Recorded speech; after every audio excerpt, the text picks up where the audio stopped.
Here we have the ingredients for our country style chicken curry from Kerala called Kozhi Peralen. This is a lovely dish, particularly because it showcases star anise, which is a wonderful spice that you find of course in Southeast Asian and Chinese food, but we see it also in some South Indian dishes.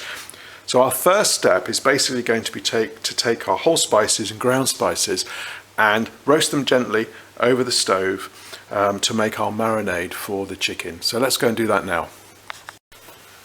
So we're over on the stove now. We have our spices on a nice low flame, and basically what we're going to do is just heat them through, and that will bring out the wonderful aromatic oils in the coriander, the star anise, and just gently bring out the aromas of these spices before we take them away, and we'll grind these down to make into our marinade for the chicken.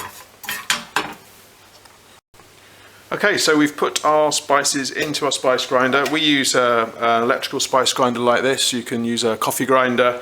You can also use a mortar and pestle, but that takes a little bit longer. So we're just going to pop them in here and whiz them down.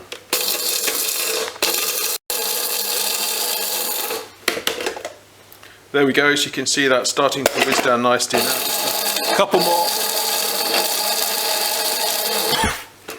And there we are, perfect. Here we have our chicken. We're using 750 grams of boneless chicken here. So we'll add our spice mixture, and then additionally into our marinade goes a teaspoon of salt and our wet mixture. So this is the garlic, the ginger and a little vinegar. And then basically we just need to mix that together so that we get a nice coating on our chicken.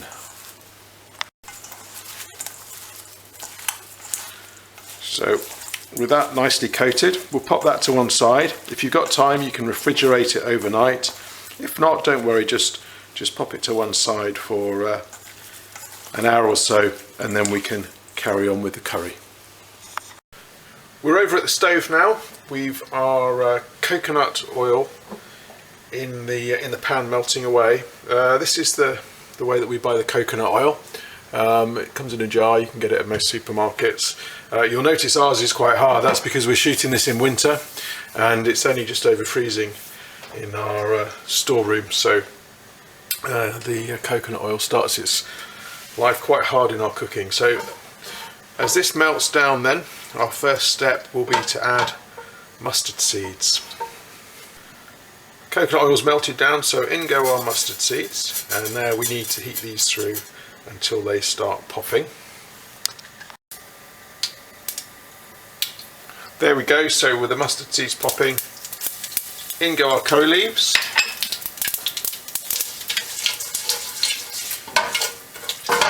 Curry leaves are an intrinsic flavouring for South Indian food. They're in almost every dish, in fact. And in South India, people have a curry leaf plant in their gardens. So they just pop out to the garden and pick up some curry leaves for their curries. And then in go our onions, and we're going to fry those down until they're nicely starting to brown.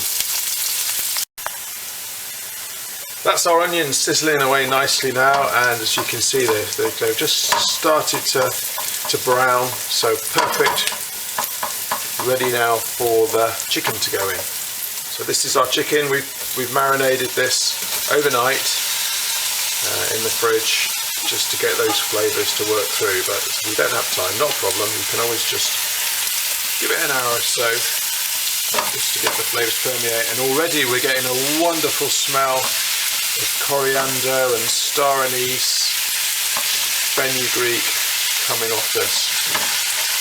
So let's just get this nicely browned before we move on with the next ingredients. Our chicken's sizzling away there, browning beautifully. And next ingredient to go in is going to be some green chilli. And we've had a couple of questions actually in the past about what do we mean by finger chilies, so I thought I'd show you. Here's what we mean by a finger chilli.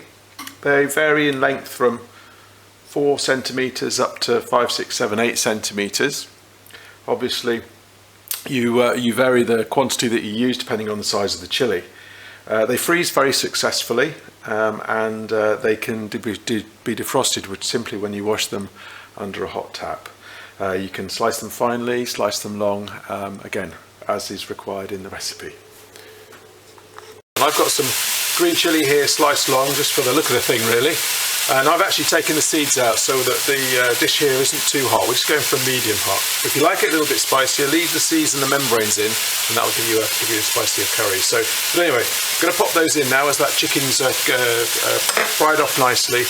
Stir that around, and then we'll pop the tomatoes in. If I can get my assistant to pass me the tomatoes, that would be wonderful. There we go. So let's pop the tomatoes in there too. And now really just a question of just cooking these through a little bit so the tomatoes start to break down for us.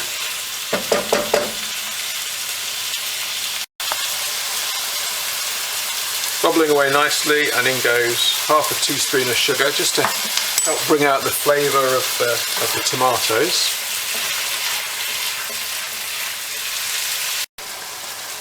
Tomatoes are starting to break down nicely, so I say in the recipe add 200 ml of water. I always like to add it just bit by bit because sometimes some tomatoes have more juice in them than others, or if you're using tin tomatoes, some tin tomatoes have more juice than pulp. So rather than jump in and make the mixture too wet straight away, what I like to do is just add it a little bit by bit. And that looks fine for now, so what we're going to do is just leave that to bubble away and cook through. So as you can see, that's bubbling away slightly. I'm just going to add a little bit more water. So I've added about 150 ml of the 200. I don't think it's going to need that last bit, perhaps just because our tomatoes were a little bit juicier. But we've got a nice amount of sauce there, and our chicken is cooked through. So our last step then is basically just to taste and see if we need to balance the salt and sweetness. Always my favourite part of cooking curry is the tasting bit at the end.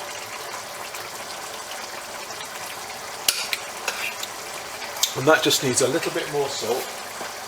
It had a teaspoon of salt in the marinade, and I'm just going to add 1/4 teaspoon more.